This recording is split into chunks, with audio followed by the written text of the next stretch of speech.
Hi hello ಎಲ್ರಿಗೂ ನಮಸ್ಕಾರ. Welcome to my channel. ಸಾಕಷ್ಟು ಜನ ಕೇಳ್ತಾ ಇದ್ರಿ ಕೌನ್ಸ್ಲಿಂಗ್ ಬಗ್ಗೆ ಆಗಿರ್ಬೋದು. ಕೌನ್ಸ್ಲಿಂಗ್ ಅದಾದಮೇಲೆ ರಿಪೋರ್ಟಿಂಗ್ ಯಾವಾಗ ರಿಪೋರ್ಟ್ ಮಾಡ್ಕೋಬೇಕು, ಹಾಗೆ ಏನೆಲ್ಲ ಡಾಕ್ಯುಮೆಂಟ್ಸ್ ಬೇಕು ಅಂತ ಸಾಕಷ್ಟು ಕಮೆಂಟ್ಸ್ ಬರ್ತಾಯಿತ್ತು. ಈ ವಿಡಿಯೋದಲ್ಲಿ ಕಂಪ್ಲೀಟಾಗಿ ಇನ್ಫಾರ್ಮೇಷನ್ನ ತಿಳಿಸ್ಕೊಡ್ತೀನಿ. ವಿಡಿಯೋನ ಕೊನೆ ತನಕ ನೋಡಿ. ಇದಾದಮೇಲೂ ನಿಮ್ಗೆ ಏನಾದರೂ ಡೌಟ್ಸ್ ಇದ್ದರೆ ಕಮೆಂಟ್ ಸೆಕ್ಷನಲ್ಲಿ ಕಮೆಂಟ್ ಮಾಡಿ. ಇಲ್ಲ ಅಂತಂದರೆ ನನ್ನ ಒಂದು ಟೆಲಿಗ್ರಾಮ್ ಚಾನಲ್ನ ಲಿಂಕ್ನ ಕೊಟ್ಟಿರ್ತೀನಿ. ಆ ಲಿಂಕ್ನ ಮುಖಾಂತರ ಜಾಯ್ನ್ ಆಗಿ ಅಲ್ಲೂ ಸಹ ನೀವೇನು ಮಾಡ್ಬೋದು, ನಿಮ್ಮ ಡೌಟ್ಸ್ನ ಕೇಳಿ ಕ್ಲಾರಿಫೈ ಮಾಡ್ಕೋಬೋದು. ಬನ್ನಿ ವಿಡಿಯೋನ ಸ್ಟಾರ್ಟ್ ಮಾಡೋಣ.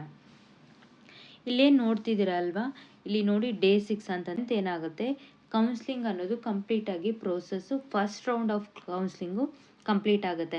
ಹಾಗೆ ಸಾಕಷ್ಟು ಜನ ಕ್ವೆಶನ್ಸ್ ಕೇಳಿದ್ರಿ, ರೌಂಡ್ 2 ಅಂದರೆ ಎರಡನೇ ರೌಂಡ್ ಕೌನ್ಸ್ಲಿಂಗ್ ಯಾವಾಗಿರುತ್ತೆ ಅಂತ ಕೇಳ್ತಾ ಇದ್ರಿ. ಫಸ್ಟ್ ರೌಂಡ್ ಕೌನ್ಸ್ಲಿಂಗ್ ಎಲ್ಲ ಕಂಪ್ಲೀಟಾಗಿ ಮೆರಿಟ್ ಲಿಸ್ಟ್ ಬಿಟ್ಟು ಅದಾದಮೇಲೆ ಮತ್ತೆ ಏನಾಗುತ್ತೆ, ಸೆಕೆಂಡ್ ರೌಂಡ್ ಕೌನ್ಸ್ಲಿಂಗ್ ಅನ್ನೋದು ಸೇಮ್ ಇದೇ ರೀತಿ ಫಸ್ಟ್ ರೌಂಡ್ಗೆ ಯಾವ ರೀತಿಯಾಗಿ ಪ್ರೋಸೆಸ್ ಇತ್ತು ಅದೇ ಪ್ರೋಸೆಸ್ನ ಕಂಟಿನ್ಯೂ ಮಾಡ್ತಾರೆ. ಮೆರಿಟ್ ಲಿಸ್ಟ್ ಆಗಿರಲಿ, ಕಾಲೇಜ್ ವೇಕೆನ್ಸಿ ಆಗಿರಲಿ, ಎಲ್ಲ ಹೊಸದಾಗಿ ಬಿಡ್ತಾರೆ. ಅದಾದಮೇಲೆ ಏನು ಮಾಡಬೇಕು, ಈ ಎಲ್ಲ ಪ್ರೋಸೆಸ್ ಕಂಪ್ಲೀಟ್ ಆದಮೇಲೆ ಸೆಕೆಂಡ್ ರೌಂಡ್ ಕೌನ್ಸ್ಲಿಂಗ್ ಅನ್ನೋದು ಸ್ಟಾರ್ಟ್ ಆಗುತ್ತೆ. ಸೊ ಸೆಕೆಂಡ್ ರೌಂಡ್ ಕೌನ್ಸ್ಲಿಂಗಲ್ಲಿ ನಮಗೆ ಅವಕಾಶ ಸಿಗುತ್ತಾ ಅಂತ ಸಾಕಷ್ಟು ಜನ ಕೇಳಿದ್ದೀರಾ. ಸೇಮ್ ಯಾವ ರೀತಿಯಾಗಿ ಫಸ್ಟ್ ರೌಂಡಲ್ಲಿ ಮೆರಿಟ್ ಲಿಸ್ಟ್ನ ಬಿಟ್ಟಿದ್ರು ಆ ರೀತಿಯಾಗಿ ಮತ್ತೆ ಮೆರಿಟ್ ಲಿಸ್ಟ್ನ ಬಿಡ್ತಾರೆ ಸೆಕೆಂಡ್ ರೌಂಡ್ ಕೌನ್ಸ್ಲಿಂಗ್ಗೆ. ಮೆರಿಟ್ ಲಿಸ್ಟ್ನ ಸ್ಕೋರ್ನ ಬೇಸಿಸ್ ಮೇಲೆ ನಿಮ್ಮನ್ನ ರೆಕ್ರೂಟ್ಮೆಂಟ್ ಮಾಡ್ಕೋತಾರೆ. ಈ ಸೆಕೆಂಡ್ ರೌಂಡ್ ಅಷ್ಟೇ ನಡೆಯೋದು, ಥರ್ಡ್ ರೌಂಡ್ ನಡೆಯೋದಿಲ್ಲ ಅಂತ ಲಾಸ್ಟ್ ಒಂದು ಪ್ರೀವಿಯಸ್ ಸೆಮಿಸ್ಟರಲ್ಲಿ ಏನಾಗಿದೆ ಅಂದರೆ 5 ರೌಂಡ್ಸ್ ಆಫ್ ಕೌನ್ಸ್ಲಿಂಗ್ನ ಕಂಡಕ್ಟ್ ಮಾಡಿದ್ದಾರೆ. ಸೊ ನೀವು ಸೆಕೆಂಡ್ ರೌಂಡ್ ಕೌನ್ಸ್ಲಿಂಗ್ಗೆ ಹೋಪ್ಸ್ನ ಕಳ್ಕೊಬೇಡಿ. ಇನ್ನು ಏನು ಡೇ 6 ಕೌನ್ಸ್ಲಿಂಗ್ ಕಂಪ್ಲೀಟ್ ಆದಮೇಲೆ ಏನಾಗುತ್ತಂದರೆ, ನಿಮಗೆ ಒಂದು ಮೆರಿಟ್ ಲಿಸ್ಟ್ ಏನು ಆಲ್ರೆಡಿ ಕಾಲೇಜಸ್ನ ಸೆಲೆಕ್ಟ್ ಮಾಡ್ಕೊಂಡಿದ್ದೀರಲ್ವ, ಆ ಕಾಲೇಜಸ್ ಲಿಸ್ಟ್ ವರ್ಸಸ್ ನಿಮ್ಮ ಏನು ನೀವು ಯಾರೆಲ್ಲ ಸೆಲೆಕ್ಟ್ ಮಾಡ್ಕೊಂಡಿದ್ದೀರಾ ಆ ಒಂದು ಮೆರಿಟ್ ಲಿಸ್ಟ್ನ ಬಿಡ್ತಾರೆ. ಅದಾದಮೇಲೆ ಏನು ಮಾಡಬೇಕಾಗುತ್ತೆ ಅಂದರೆ ಕಾಲೇಜ್ ರಿಪೋರ್ಟ್ನ ಮಾಡ್ಕೋಬೇಕಾಗುತ್ತೆ. ಇಲ್ಲಿ ಮೆನ್ಷನ್ ಮಾಡಿ ಹೇಳಿದ್ದಾರೆ ನೋಡಿ, ತುಂಬ ಜನ ಇದೇ ಒಂದು ಡೌಟ್ ಇತ್ತು. ಇಲ್ಲಿ ಥರ್ಡ್ ಪಾಯಿಂಟ್ ಇಲ್ಲಿ ಏನಿದೆಯಲ್ವಾ, ಕಾಲೇಜು ಆಯ್ಕೆ ಮಾಡಿಕೊಂಡ ಅಭ್ಯರ್ಥಿಗಳು ಕಾಲೇಜುವಾರು ಆಯ್ಕೆ ಪಟ್ಟಿ ಪ್ರಕಟಗೊಂಡ ದಿನಾಂಕದಿಂದ ಮುಂದಿನ 3 ಕರ್ತವ್ಯದ ದಿನಾಂಕಗಳ ವರ್ಕಿಂಗ್ ಡೇಸ್ ಒಳಗಾಗಿ ಕೌನ್ಸಿಲಿಂಗ್ನಲ್ಲಿ ಆಯ್ಕೆ ಮಾಡಿಕೊಂಡ ಕಾಲೇಜಿನಲ್ಲಿ ಕರ್ತವ್ಯಕ್ಕೆ ಹಾಜರಾಗುವುದು. ಅಂದರೆ ಇಲ್ಲಿ ಮೆನ್ಷನ್ ಮಾಡಿದ್ದಾರೆ ನೋಡಿ, ಕಾಲೇಜು ವಾರು ಆಯ್ಕೆ ಪಟ್ಟಿ ಪ್ರಕಟಗೊಂಡ ನಂತರ ಅಂದರೆ ಕೌನ್ಸಿಲಿಂಗ್ ಫಸ್ಟ್ ಕಾಲೇಜಸ್ನ ಸೆಲೆಕ್ಟ್ ಮಾಡಿ ನೀವು ಕಾಲೇಜಸ್ ಏನು ಒಂದು ಲಿಸ್ಟ್ನ ಬಿಡ್ತಾರಲ್ವ, ಅದಾದಮೇಲೆ ನೀವು 3 ವರ್ಕಿಂಗ್ ಡೇಸಲ್ಲಿ ಏನಾಗಬೇಕಾಗುತ್ತೆ, ಕಾಲೇಜ್ಗೆ ಹೋಗಿ ರಿಪೋರ್ಟ್ ಆಗಬೇಕಾಗುತ್ತೆ. ಈ ಸಾಕಷ್ಟು ಜನ ಕ್ವೆಶನ್ಸ್ನ ಕೇಳಿದ್ರಿ. ಕಾಲೇಜು ಆಯ್ಕೆ ಮಾಡಿಕೊಂಡ ಅಭ್ಯರ್ಥಿಗಳು ಕಾಲೇಜುವಾರು ಆಯ್ಕೆ ಪಟ್ಟಿ ಪ್ರಕಟಗೊಂಡ ದಿನಾಂಕದಿಂದ ಮುಂದಿನ 3 ಕರ್ತವ್ಯದ ದಿನಾಂಕಗಳ ಕೌನ್ಸಿಲಿಂಗ್ ವರ್ಕಿಂಗ್ ಡೇಸ್ ಒಳಗಾಗಿ ಕೌನ್ಸಿಲಿಂಗ್ನಲ್ಲಿ ಆಯ್ಕೆ ಮಾಡಿಕೊಂಡ ಕಾಲೇಜಿನಲ್ಲಿ ಕರ್ತವ್ಯಕ್ಕೆ ಹಾಜರಾಗದೇ ಇದ್ದಲ್ಲಿ ಅಂತಹ ಅಭ್ಯರ್ಥಿಗಳನ್ನು ಮುಂದಿನ ಸುತ್ತಿನ ಆನ್ಲೈನ್ ಕೌನ್ಸಿಲಿಂಗ್ಗೆ ಪರಿಗಣಿಸಲಾಗುವುದಿಲ್ಲ. ನೀವು ಕಾಲೇಜಸ್ನ ಸೆಲೆಕ್ಟ್ ಮಾಡ್ಕೊಂಡಿರ್ತೀರ, ಬಟ್ ನೀವು ಕಾಲೇಜ್ನ ಹೋಗಿ ರಿಪೋರ್ಟ್ ಆಗೋದಿಲ್ಲ ಅಂದರೆ ಏನಾಗುತ್ತೆ ಅಂದರೆ ನಿಮ್ಮನ್ನು ಏನು ಮಾಡೋದಿಲ್ಲ, ಕನ್ಸಿಡರ್ ಅದೇ ನೆಕ್ಸ್ಟ್ ರೌಂಡ್ ಆಫ್ ಕೌನ್ಸಿಲಿಂಗ್ಗೆ ಕನ್ಸಿಡರ್ ಮಾಡೋದಿಲ್ಲ ಅಂತ ಹೇಳ್ತಾ ಇದ್ದಾರೆ. ಸೊ 3 ವರ್ಕಿಂಗ್ ಡೇಸಲ್ಲಿ ಏನು ಮಾಡಿ ನೀವು ಹೋಗಿ ರಿಪೋರ್ಟ್ ಆಗಿ.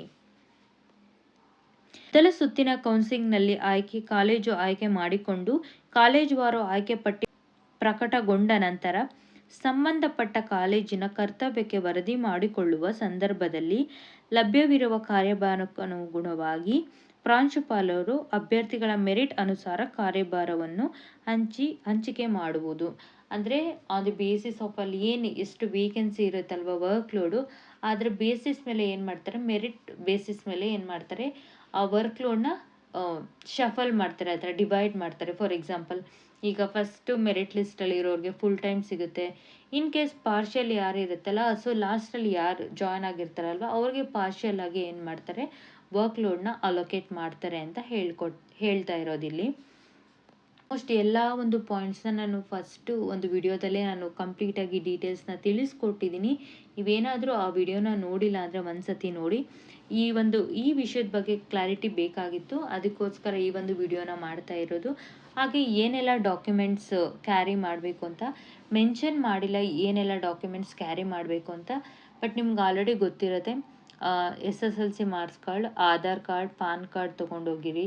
ಹಾಗೆ ನಿಮ್ಮ ಒಂದು ಐಡೆಂಟಿಟಿ ಪ್ರೂಫ್ ಯಾವುದಾದ್ರೂ ಒಂದು ಐಡೆಂಟಿಟಿ ಪ್ರೂಫ್ನ ತೊಗೊಂಡೋಗಿರಿ. ಮರೀದೆ ಏನು ತೊಗೊಂಡೋಗಿರಿ ಅಂತಂದರೆ ಮಾರ್ಕ್ಸ್ ನಿಮ್ಮ ಒಂದು PG ಮಾರ್ಕ್ಸ್ ಆಗಿರಬೇಕು. ಹಾಗೆ ಕಾನ್ವೊಕೇಶನ್ ಸರ್ಟಿಫಿಕೇಟ್ ಇದ್ದರೆ ಕಾನ್ವೊಕೇಶನ್ ಸರ್ಟಿಫಿಕೇಟ್ ತೊಗೊಂಡೋಗಿ. ನೆಕ್ಸ್ಟು ಏನಂದರೆ ಸೆಟ್ಟು ನೆಟ್ಟು ಏನಾದರೂ ಕ್ಲಿಯರ್ ಆಗಿದ್ರೆ ಆ ಒಂದು ಸರ್ಟಿಫಿಕೇಟ್ನ ಕ್ಯಾರಿ ಮಾಡಿ. ಇನ್ ಕೇಸ್ PhD ಆಗಿದ್ರೆ PhD ಸರ್ಟಿಫಿಕೇಟ್ನ ತೊಗೊಂಡೋಗಿ.